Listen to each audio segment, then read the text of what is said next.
Hello po mga kababayan, kamusta po kayo? Sana po nasa maayos po kayong kalagayan. Samahan niyo po inyong lingkod, si Kamanong po at tayo po magkomentuhan dito po sa Tambayang Makabayan. Mag-umpisa na po tayo. Komentuhan po natin. Ito pong hindi alam ng Pangulo, yung leadership fund, diyan po sa Senado na hindi bababa sa 24 billion nung panahon ni Subiri. At komentuhan din po natin itong 125 million na confidential fund na galing mismo sa opisina ng tinatawag ng kanyang ate na bangag. Bakit daw po pinirmahan? Umpisa na po natin. Unahin po natin itong si Professor Malu Tikia, mga kababayan. Professor, so masasabi ba natin na naging successful ang defense para sirain yung kasi una pa lang kino-question na nila yung competency nitong auditor na humarap doon sa sa witness stand. Alam mo, Weng, ako'y nalulungkot dahil yung dalawang COA witnesses, hindi ko maintindihan. Ikaw, nag-over ka ng ahensya, no? Sa ahensya, merong staff, merong section head, merong division head. Sa COA, umaabot hanggang commissioner at saka commission proper.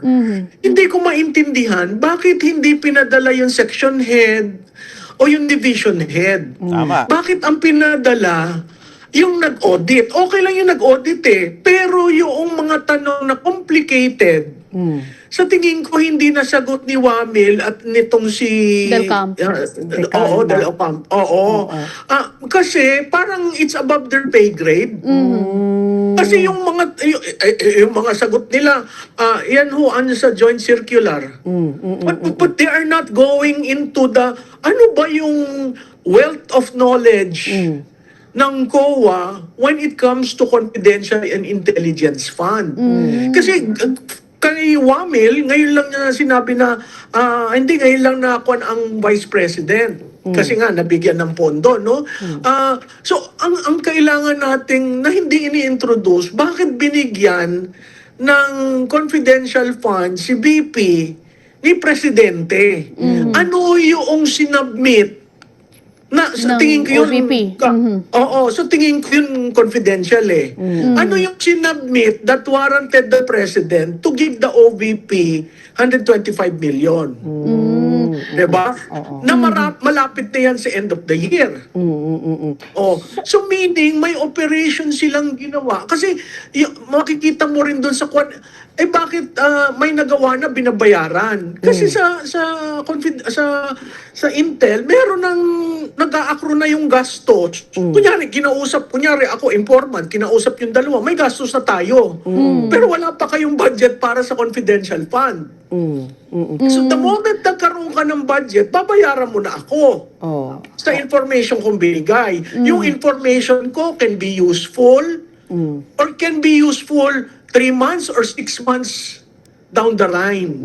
Professor, Gets nyo? Opo. Professor, so parang hindi ba failure on the part of the prosecution nang pinasabina nila itong mga mababang auditor instead of yung mga head ng ng division department, o ng ng division. department. Oo, tama ka dyan. Pero ang sense ko, kaya yan ang sinabina nila, yan yung nag-testify sa Committee Committee on on Public Justice. Sa Order, Congress. Committee on Justice. Tama po mga kababayan. Nakita po natin fishing expedition at scripted. Hindi po ba? Hindi man lang nila inalam mga kababayan kung saan po ginamit yung confidential fund at hindi po nila inalam bakit inaprubahan ng Pangulo. Galing po sa Pangulo yung 125 million. Ano ang pinagamitan? Bakit binigay ng malapit ng matapos ang taon? At syempre po yung division head ng COA, bakit hindi po yun ang pumupunta diyan po sa hearing? Bakit po yung nasa baba lang? Bakit? Kasi sila na po yung nagamit doon po sa fishing expedition sa House of Representatives. Dahil alam na po natin yun. How much di umano. At ito pa po mga kababayan yung isa. Isunod na po natin.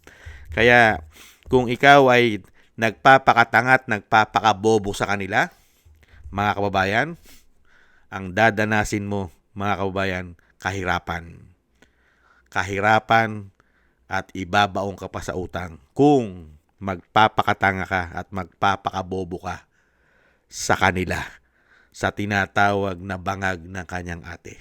Ito pa po mga kababayan, yung hindi daw nila alam ayon sa Kung alam tagapagsinungaling. ng Pangulo yan, hindi niya yan ito-tolerate at hindi yan mangyayari. Pero mga ganito kasing usapan, minsan, lihim. Walang alam si Pangulong Ferdinand Marcos Jr. sa sinasabing Ay, leadership fund. nako. Ayon Hirap kay po Palace ba? Press Officer Undersecretary Claire Castro, hindi kailanman kukonsintihin ng Pangulo ang ganitong mga irregularidad na gawain ng isang opisyal o miyembro ng gabinete. Katunayan, ang Pangulo pa ang unang nag-utos na imbestigahan ang mga maanumalyang proyekto, kabilang na ang flood control projects. Kaya nga po, nung naramdaman ng Pangulo, bilang Pangulo, umaksyon, nagpa-imbestiga, hindi inalintana kung mismo administrasyon niya ang matatamaan. Dahil sa Secretary Bonoan ay sekretary niya. Hindi niya ito kinover up. Na yung iba ay umaamin na may ghost projects pero walang pag-iimbestiga. Base sa testimonya ni dating Public Works and Highway Secretary Manuel Bonoan sa Sandigan Bayan kahapon, kaugnay ng kasong malversation ni dating Senador Bong Revilla hinggil sa umano'y ghost flood control project sa Pandi, Bulacan, sinabi niya na bawat senador na may committee chairmanship ay tumatanggap umano ng tinatawag na DPWH Leadership Fund. Ito ay tinatayang nagkakahalaga ng 1 bilyong piso habang ang karaniwang alokasyon sa bawat senador ay 500 million pesos. Sinabi ni Secretary Bonoan na ang DPWH Leadership Fund ay partikular na nakalaan para sa mga proyektong nirerekomenda ng mga senador. Ay naman Nakita po nyo mga tambay? Sino po paniniwalaan po natin? Mga kababayan. Paniniwalaan po ba natin sila? Lalong-lalo po yung tinatawag ni Senadora Amy Marcos na may bagong bansag na ICC. At tinatawag din pong nag-iisang reyna ng fake news ni Atty. Roque. At garbage in, garbage out ang tinatawag ng Vice President. Sino pa maniniwala? Napakalaking pera po niyan. Billion po yan. Hindi bababa sa 24 billion ang pinag-uusapan dyan. Mga kababayan, ito pong sinasabi po ni Bonoan na leadership fund. Pag meron kang mga hawak na mga komite, mas malaki ang makukuha mo, mga kababayan. At yan naman po ang sinasabi po na ICC na hindi raw po alam ng Pangulo. Kasi kung alam daw po ng Pangulo, ay hindi raw po papayagan na mangyari yan. Dahil siya daw po, ang Pangulo daw po, ang nagbunyag at nagpapaimbestiga ng korupsyon. Mahigit 1 taon na po, kamusta na ang korupsyon ng administrasyon? Hindi po ba? Pilit pong tinatabunan at dinadivert po sa ibang issue. Kaya nga po mapapamura ka na lang eh. Sa ganitong klaseng administrasyon, mapapamura ka na lang di umano. Hindi po ba? Dahil sanay na sanay po yata talaga silang magsinungaling. Dahil po sa kakapala ng mga pagmumuka di umano. Dahil sa kasakiman sa pera at sa kapangyarihan. Paano ka naman maniniwala? Auntie Claire, maniniwala ba ang taong bayan? Sino po ba? Sino po ba ang head? Sino po ba pumipirma ng budget? Sino po ba nag-aaral ng pondo ng bansa? Sino po ba? Kanino pa ang budget yan? At sino po ba ang amo ni Bonoan? Umiiral na po yan. Nung kayo na po ang nanunukulan, umiiral na po ang sistema na yan. Di po ba? Ngayon, sasabihin nyo, wala kayong kalam-alam? Ikaw ang commander-in-chief ni Bonoan? Ikaw ang pumipirma ng budget? Wala kang alam? Napakalaki pa ng confidential intel fund mo? Wala kang alam? Ibang klase. Sa laki ng confidential intel fund mo, wala kang alam sa mga korupsyon? Hanggang ngayon, wala kang napapakulong na isang damukal na politiko na involved sa korupsyon, lalo-lalo sa House of Representatives, sa dami ng intel mo at confidential mo, hindi bababa sa 4.6 billion, wala kang alam. Wala ka ring alam nung pinirmahan mo, hindi mo man lang pinag-aralan yung mga isiningit doon sa bicameral conference committee report, sa BICAM na ginawa nila. At hindi mo rin pinag-aaralan yung mga pera na nare-release dyan sa DPWH, kung anong mga programa. Wala ka nang pakialam, wala ka nang alam. Unbelievable.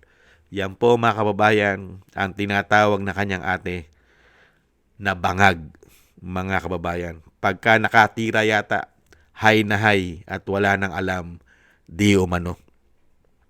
At yung sinasabi po ni Professor Malu Tikia, totoo po yun.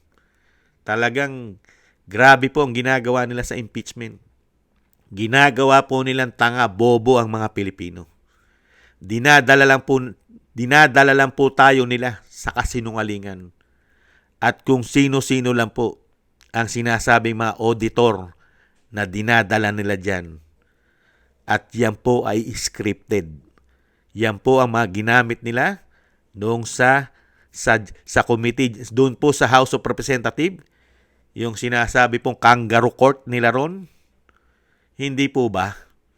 Sila po ngayon. Kaya nga sinasabi ni Professor Malu Tikia, malayong-malayo sa katotohanan. Yung totoo po, dapat ang tuklasin. Bakit nakahawak ng malapit ng matapos ang taon si BP Sara ng 125 million confidential intel fund? Bakit siya binigyan ng Pangulo? Ano ang mga programa? Kasi nakalista lahat yan. Kung ano yung programa na paggagamitan ng confidential intel fund. Kaya nga sinasabi ni Prof. Malu, kahit wala pa yung pera, umiiral na po yan. Umiiral na. Nagtatrabaho na yung mga intelligent. Yung mga mag-iimbestiga. Gumagalaw na yan. Kahit hindi pa dumarating yung pondo. Ngayon, pag-release ng pondo, babayaran mo na yan. Nakaprograma na yan. Program na yan. Bakit ayaw na lang ilabas ang katotohanan? Bakit ayaw din nilang tanungin ang palasyo? Ba't ayaw nilang tanungin ang Pangulo? Bakit ko binigyan ng 125 yan? Kasi, di po ba, pagka ikaw hihingi ng programa, dapat po nakalist. Ibig sabihin, binigyan ng Pangulo na walang list, walang paggagamitan. Ganun po ba? Dahil walang alam ang Pangulo. Dahil laging bukang bibig ng Pangulo at ng Malacanang, wala silang alam. Ganun po ba? Huwag naman pong gawin tanga at bobo mga Pilipino. Hindi po lahat ng Pilipino ay tanga, bobo at gago na sumusunod at naniniwala po sa tagapagsinungaling nila. Hindi po ba? Yan po mga kababayan, ang issue po na wala raw po silang alam at walang kalam-alam ang Pangulo sa nangyayari po sa pondo ng bansa. Mga kababayan, maniniwala po ba kayo ron na walang kalam-alam ang pumipirma ng budget at siya ang commander-in-chief ng DPWH? Kaya nga kahanga-hanga si Bonoan mga kababayan. Kahanga-hanga dahil hindi niya kinakanta ang kanyang boss. Kahanga-hanga po. Hindi po niya kinakanta ang kanyang boss. Hindi siya kumakanta. At syempre po, kahanga-hanga rin po, mga kababayan, ang House of Representatives. Nag-i-impeach po sila ng isang Vice President. Gamit po ang isang damukal na kasinungalingan. Di umano. At ang pinakamasakit, pera ng taong bayan ang niwawaldas nila pang sariling interes. Dahil sa kasakiman, sa kapangyarihan at pera. Hindi po ba? Pang sariling interes na lamang po ang impeachment ng Vice President. Komento po ng inyong lingkod. Maraming salamat po. Ingat-ingat po kayo mga kababayan. At tiis-tiis lang po tayo. At hindi naman po ipag-aadya ng may kapal na tuluyan po mag-ahari ang mga demonyong politiko sa ating bansa. Matatapos din po ang mga salot na yan. Di umano. Thank you po mga kabayan at maraming salamat po sa nakagusto po ng Tambayang mga kabayan sa YouTube at TikTok at ganoon din po sa inyo po man nagko-comment, like, share, and subscribe at patuloy po nagsusubscribe Shoutout po sa inyo lahat.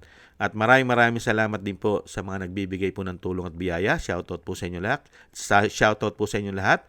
Kay Eric Hershio from Canada. Kay Baby Roman at Ate Isa from Cagayan Valley. Kay Tatay Nick from Toronto, Canada. Jesus Valdepena, Rolando Guerrero. Felipe Shapno from Texas, USA. Mika Ligaspi, Frank Zamora from California, USA. At Romulo Di Vinagracia from Bacolod City. At Ma'am LB Sermani from North Miami, Florida, USA. Maraming salamat po. Shoutout po sa inyo lahat. At tiis-tiis lang po kayo. At God bless po sa inyo lahat. Tiis lang po tayo mga kabayan. At ingat-ingat po. Samahan po natin ng maraming dasal. Paalam. Bye-bye.